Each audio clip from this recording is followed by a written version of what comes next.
안녕하세요. 구해줄 빌딩 A팀장 김지현, 배정원입니다. 네, 저희가 오늘은요 역삼동에 좀 나와 있습니다. 또 오늘 귀한 또 매물을 소개해 주신다고 해서 나와봤는데요. 위치랑 상권부터 알아보시죠. 2호선 역삼역, 9호선 언주역에 위치해 있고요. 대로변에 센터필드, 상록회관, KT 강남지사, 신라스테이 뭐 이렇게 대형 건물들이 입점해 있습니다. 네. 그리고 역삼역부터 이어지는 이렇게 먹자 상권, 사무실, 오피스 상권이 혼재되어 있고요. 뒤쪽으로는 이제 주거 상권이 이렇게 들어와 있어요. 그래서 저층부는 F&B로 되게 활발한 지역이고요. 상층부는 이제 사무실로 상당히 좋은 위치입니다. 그러면 오늘 소개해 주실 건물은 어디 있을까요? 네, 바로 뒤에 있습니다. 대지 면적 60.86평, 건축 면적 30.43평, 연면적 121.04평, 층수는 지하 1층에서 지상 3층 건물이고요. 건폐율이 49.99%, 용적률이 148.89%입니다. 2종 일반 주거지역으로 용적률하고 건폐율이 한도가 지금 남은 상태입니다. 네, 그러면 현재 사용 구성은 어떻게 되나요? 지하 1층에서 지상 3층 근생 및 주택으로 구성되어 있어요. 그런데 현재 매각을 위해서 전체 명도가 완료돼서 공실 상태고요. 2층 주택 부분이 있습니다. 근데 이 부분은 이제 매각을 하게 되면 잔금 전에 용도 변경 협조해 주시는 조건으로 협의됐습니다. 자, 그렇다면 대표님 보셨을 때 외관이나 이런 상태들 어떤가요 좀? 코너에 입지해서 가시성이 좋은 상황이고요. 리모델링도 증축을 하면서 엘리베이터 넣고 리모델링도 가능하고 신축도 좀 가능해요. 신축 같은 경우는 욕심을 내고 싶은 부분이 경사가 있어요. 높은 지점에서 낮은 지점 한 1.5m, 7m 정도의 경사가 있는데 이런 경사 잘 활용하면 지하를 지상처럼 표현할 수가 있잖아요. 리모델링으로도 가능하지만 신축을 한다면 지하를 좀 확 개선시키고 싶은 욕심에 신축을 추천드리게 될 것 같아요. 네. 그럼 만약에 이제 신축이든 리모델링을 하면 지금 외관과 달라질 텐데 어떤 식으로 하는 게 좀 가치를 높이는 데 도움이 될까요? 아무래도 주택가인데 통유리라든지 이런 것들로 들어가면은 좀 시선 차단도 또 들어가야 되니까 주변과 어울리는 벽돌 소재들이 많이 쓰였고 저 역시도 같은 소재로 좀 하는 게 어떤가 싶습니다. 아, 네. 그러면 저희가 또 다른 부분들 살펴보면서 어떻게 또 밸류업하면 좋을지 알아보도록 하겠습니다. 네, 일단 저희가 건물 입구 그리고 바로 우측에 주차장도 잘 되어 있어요. 이 부분들은 어떻게 개선하면 좋을까요? 지금 주차가 4대가 가능한 상황이고요. 법정으로는 지금 3대예요. 그래서 한 대 더 늘리면서 한 개층 증축하는 방안도 가능하고 신축으로 해도 전체 연면적이 160평 정도로 예상이 돼서 신축으로 해도 요 4대로 충분히 가능합니다. 그래서 주차 공간으로 활용을 하면 거의 4층, 5층 이렇게 올라갈 수 있는 상황입니다. 네. 자, 그리고 저희 바로 왼편이 바로 입구 쪽인데요. 자, 이 입구는 어떤 식으로 좀 바꾸면 좋을까요? 네.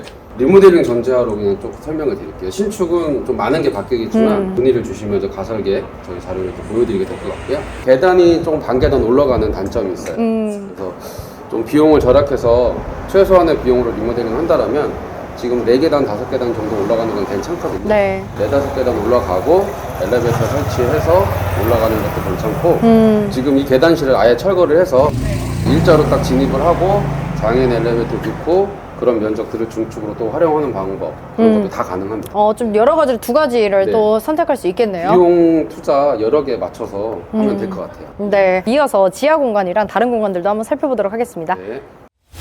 네, 저희가 이제 지하 공간으로 들어왔는데요. 이 지하는 만약에 개선하게 되면 어떻게 좀 바꾸면 좋을까요? 지하가 지금 여기 보이는 측면이 좀 노출돼 있어요. 근데 이제 막혀 있거든요. 제가 보기에는 좀 창문을 뚫면 여기가 그냥 반지하처럼 노출이 되고 지하 출입용 비상 계단도 한 개층 정도 올라가면 바로 지상이라서 이쪽 벽면도 뜯으면 이미 빛이 들어오는 상황을 만들 수 있어요. 그러니까 리모델링으로도 지하의 상태를 좀 더 개선시킬 수 있는 거네요. 맞습니다. 그럼 만약에 신축으로 가게 되면 어떻게 좀 더 신축으로 가게 되면 저는 지하를 건폐 용적률이 안 들어가니까 땅 사이즈에 꽉 채워서 짓잖아요. 그리고 나서 또 여기서 또 지하를 한 번 더 파서 지하 2층도 한번 그러면 지하 2층이 그냥 다른 건물에서는 지하 1층처럼 활용될 수 있거든요.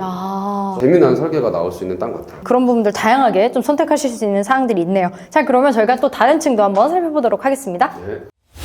네, 저희가 이제 쭉 올라와서 옥상에서 이제 말씀을 드리려고 하는데 내부를 잠깐 보셨잖아요. 내부는 어떻게 좀 해야 될까요? 내부는 지금 좀 전형적인 내력벽의 주택이에요.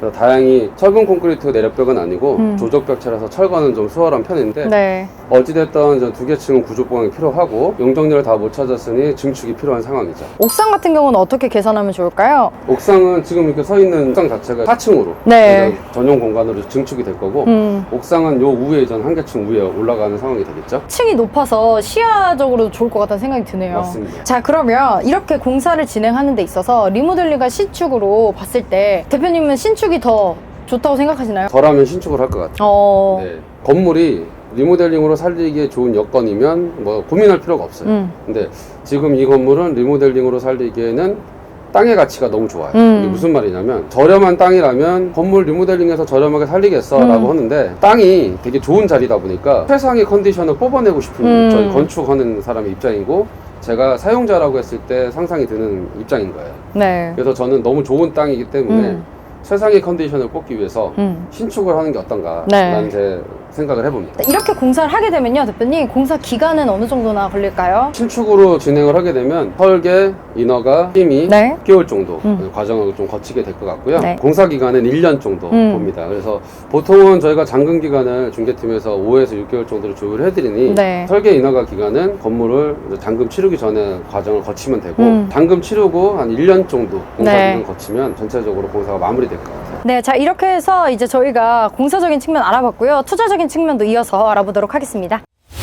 주변 시세가 궁금한데요. 주변 시세 어떨까요? 본 건물 인근으로 밸류업이 필요한 노후 건물들 있잖아요. 네. 한 평당 1억 중반대까지 오, 형성이 되어 있어요. 네. 그리고 리모델링이나 그러니까 신축이 완료된 이런 새 건물들은 1억 후반에서 2억 정도 이렇게 시세 형성이 되어 있습니다. 네. 그래서 실제 거래 완료된 사례를 보면 1억에서 1억 초중반대 이렇게 해가지고 사례가 확인이 됩니다. 자, 그렇다면 오늘의 건물 매매가는 어떻게 될까요? 오늘의 건물은 정말 그 내고를 많이 했어요. 네, 그래가지고 맨 처음에 시작가는 한 70억대였고요. 네. 이제 영상을 위해서 네. 63억까지 이렇게 조율을 해서 평당 1억 원에 와. 지금 매매 진행을 하게 됐습니다. 거의 뭐 그러면 7억 가까이 내고 하신 거예요? 네. 아, 대단하십니다. 건물이 은행에서 탁상 감정을 났는데 한 67억 정도가 나왔어요. 그래서 지금 탁상 감정보다도 한 4억 정도 네. 더 저렴한 매물로 금매로 저희가 진행을 하는 거고 한 달 정도 저희가 전속을 받았어요. 그래서 그 안에 이제 진행을 할 수 있고요. 신축을 예상을 해서 이제 임대를 짜봤는데 매매가가 낮기 때문에 네. 주변 시세 정도만 해도 이제 수익이 나오는 그런 건물이에요. 그래서 전체적으로 봤을 때 평당 13만 원 정도를 예측을 했고요. 네. 임대료 한 2억에 월세 관리비 포함해서 한 2천만 원 예상됩니다. 1층 같은 경우에는 한 500만 원 정도, 네. 그리고 상층부 같은 경우에는 400만 원씩 각 받으면 한 3개 층, 4개 층 받을 수 있을 것 같고요. 네. 그리고 지하층 같은 경우에는 1층 같은 이제 지하가 되면 네. 더 많이 받을 수 그쵸. 있겠지만 우선 보수적으로 한 300만 원 정도 이렇게 예상을 했습니다. 네. 네. 자, 그렇다면 실투자금 어떻게 될까요? 우선 63억 매매 시 51억까지 네. 대출이 가능합니다. 그래서 최대 대출 시 부대 비용 포함해서 약 10억 정도 네. 실투자금 필요할 것 같습니다. 네. 자, 그렇다면 이후에 예상되는 시세 차익은 어느 정도 기대할 수 있을까요? 보수적으로 생각을 했을 때 밸류업하고 평당 한 1억 6천 정도 이 정도대로 매각을 할 수 있을 것 같아요. 그렇게 되면 매매가가 한 90억 후반입니다. 네. 자, 그러면 어떤 MD 구성을 좀 추천하시나요? 도로가 네. 6m, 4m 대로변을 끼고 있어요. 그리고 코너 건물이라 가시성이 정말 좋습니다. 저층부 같은 경우에는 F&B로 얼마든지 수익을 낼 수 있는 그런 건물이고요. 또 오피스 건물로 상층부를 사용하면 정말 좋을 것 같습니다. 자, 그렇다면 이 건물은 어떤 분들이 좀 투자를 하시면 좋을까요, 대표님? 비싸게 사서 비싸게 지으면 비싸게 월세 세팅을 하셔야 되니 그런 건물들이 이제 공실로 유지가 되는 거예요. 이런 건물을 싸게 나와서 건물을 가성비 있게 져서 남들보다 월세를 조금 경쟁력 있게 내놓을 수 있는 그런 매수가라면 네. 지금 오히려 거꾸로 하셔야 되는 타이밍이에요. 딱 이런 분들한테는 진짜 추천드리고 싶어요. 내가 월세를 몇 천만 원씩 내고 계시는 분들이 월세 내느니 이자 내겠다라는 마음으로 하는 거죠. 내가 직접 쓰면서 5년 뒤, 10년 뒤를 내다본다라고 하면 저는 적극 추천드리고 싶어요. 중개사님께서 생각하시는 가장 강력한 한방 어떤 게 있을까요? 건물을 이렇게 매수할 때 꼭 체크할 사항들이 있어요. 네. 가장 중요한 거는 사실 매매가예요. 네. 처음에 매매가를 높게 사게 되면은 나중에 수익성이 나오지 않기 때문에 비싸게 네. 매각을 하게 되면 이제 살 사람이 없는 거죠. 그쵸. 그렇기 때문에 처음에 매매가가 정말 낮은 게 중요한데 이 건물은 지금 강남 내에서요 60억대 이런 매물은 씨가 말랐어요. 만약에 있다 그러면 되게 조그만 평당 뭐 2억 정도 되는 되게 30평밖에 안 되는 막 이런 건물들이 지금 이제 나와 있는데 지금 이 건물 같은 경우에는 이 대지 면적도 적당하고요. 네. 그리고 매매가가 60억대로 정말 보기 힘든 매매가에 평당 금액이 이제 1억 정도예요. 그래서 금액이 정말 메리트가 있다. 뭐니 해도 금액이 그쵸. 제일 강력한 한방입니다. 자, 이렇게 해서 역삼동에 위치한 매물 소개를 해드렸습니다. 아래 번호로 연락 주시면 저희가 상세하게 또 상담 드릴 테니까 건물에 관심 있으신 분들 아래 번호로 연락 주시면 될 것 같습니다. 제가 종합건설사를 운영하는 대표 입장에서 되게 오래된 좀 문제 있는 건물들을 의뢰를 받아서 가서 상담부터 시작을 하잖아요. 공사적으로 들여다보니까. 그래서 제가 이런 고충들 이해하고 있는 건데, 그동안에는 소규모 업체들이 건물에 대해서 근본적인 해결책을 제시해드리지 못하고 부분 임시적인 방편으로 제시를 하다 보니까 요번에 200만 원, 300만 원 써서 뭔가 방수를 했습니다. 금방 또 B가 세요. A가 임시 방편이다. B가 좀 오래 간다. C는 근본적인 대책이 된다. 이런 거를 제안을 드리고 금액대별로 설명을 드려야 받아들이시는 분이 현명하게 판단을 하는 거거든요. 대부분의 업체들이 어떻게 하냐면 200만 원입니다. 네 하고 공사를 합니다. 그리고 금방 또 물이 다시 새면 업체들은 어떻게 되는 거냐면 그 정도 수준에 맞는 공사를 저한테 주신 거예요. 아니 뭐 어떻게 다 뜯어서 새로 해요. 그러면 돈이 얼만데? 그러면 그렇게 다 뜯어서 하면 돈이 얼만데요? 그럼 500만 원이죠. 아니 그러면은 제가 이렇게 몇 달 만에 다시 셀 것 같으면 500만 원을 쓰지 않았을까요? 저한테 좀 제시를 해주셔야 되는 거 아닌가요? 뭐 그러면 그렇죠. 그럼 어떻게 500만 원 들여서 하실래요? 라고 하는 순간 200만 원 써놓고 또 500만 원 쓰는 거예요. 이런 합리적이지 못한 상황이 지속되다가 이걸 어떻게 근본적으로 해결해야겠다고 생각하시는 순간 저를 부르시는 거거든요. 가면은 이미 이런 스토어들이 잔뜩 쌓여서 돈은 돈대로 써놓고 효과는 이제 못 본 것들이 있는 거예요. 빌딩 유지관리 사업에 정말 오래되고 노후된 건물에 공사를 하던 저희 회사의 노하우가 녹아 들어가면 어느 누구보다 빌딩 유지관리를 속 시원하게 잘 해드릴 수 있지 않을까라는 생각으로 시작을 하게 됐고요. 이미 저희한테 공사를 맡기셨던 건물주님들과 몇 개의 계약을 완료를 했습니다. 의뢰를 주시면 어떤 프로세스로 진행될까요? 남들 다 하는 거 설명드리는 거는 뭐 시간 낭비니 저희 회사만이 별도로 가는 특색을 좀 설명드리자면요. 저희는 건물의 진단을 먼저 합니다. 건물의 뭐 쓰레기 배출, 방범 상태, 주차 관리 상태 100여 가지가 되거든요. 저희가 챙기는 건물의 유지 관리 체크리스트가 이 100여 가지 되는 거를 다 점검을 해서 저희가 그거에 대한 보안 제안서를 먼저 제출해 드립니다.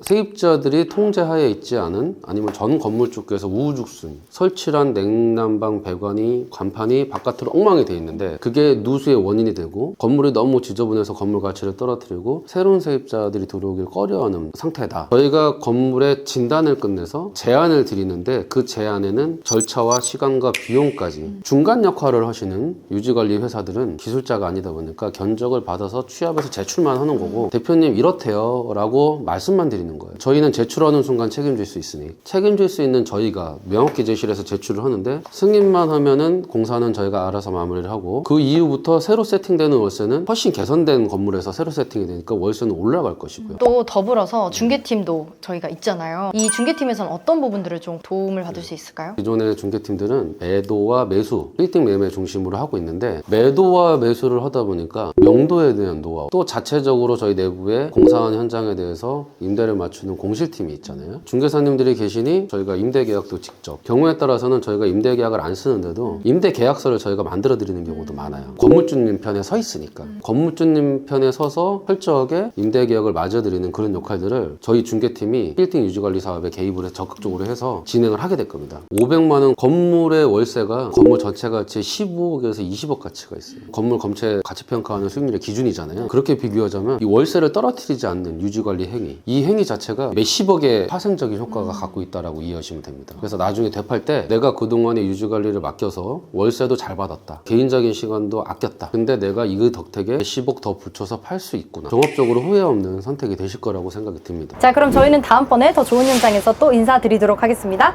안녕. 진동조